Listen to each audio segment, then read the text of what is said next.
Et oui, et il est fin prêt pour nous délivrer ici les titres qu'il a décortiqués pour nous dans sa revue de presse. Bonjour Renaud. Bonjour Alex, bonjour Antoine. Bienvenue. Bonjour.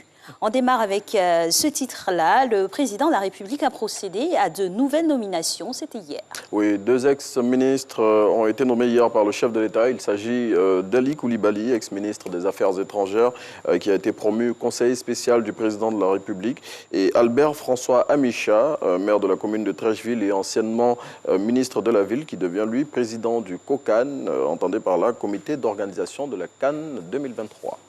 Et on passe à un autre sujet, donc, examen du BEPC. Une affaire fait grand bruit depuis hier. Oui, c'est l'affaire dite de l'épreuve ne figurant pas sur le programme scolaire qui a été proposé hier aux candidats à la composition de physique-chimie, selon l'expression qui cite le ministère de l'Éducation nationale.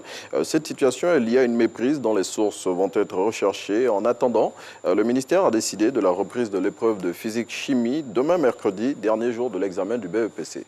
Et on reste toujours sur le sujet de cet examen-là en particulier. Oui, il faut savoir que quatre enseignants fraudeurs ont été pris la main dans le sac pendant les épreuves orales du BEPC la semaine dernière. Et selon l'Infodrome, ces enseignants indélicats, conformément à l'annonce faite par la ministre de l'Éducation nationale, Mariatou Koné, de pratiquer la tolérance zéro pour les personnes coupables de fraude, eh bien, ils vont écoper de sanctions pouvant aller jusqu'à la radiation des effectifs de la fonction publique.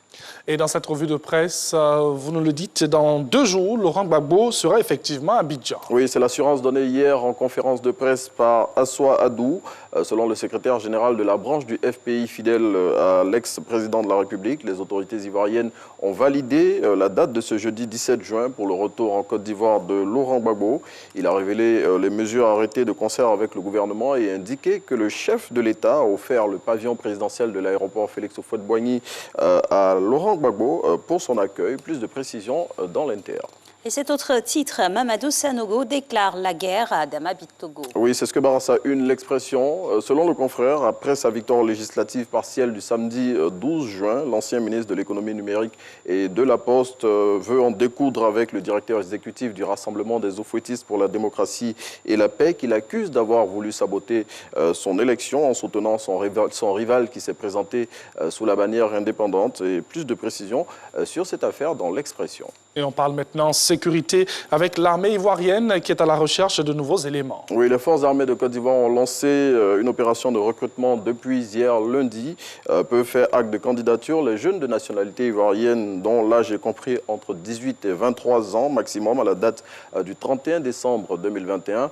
Et selon l'état-major général des armées qui est cité par l'Inter, le dépôt des dossiers débute le lundi 21 juin et prendra fin le 2 juillet 2021.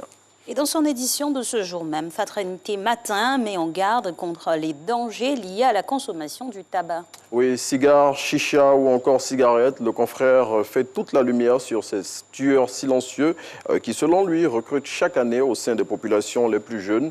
Et dans le dossier qu'il propose sur le sujet, le quotidien pro-gouvernemental invite l'État de Côte d'Ivoire à prendre des mesures fortes pour freiner la consommation du tabac qui cause 5000 décès par an dans notre pays.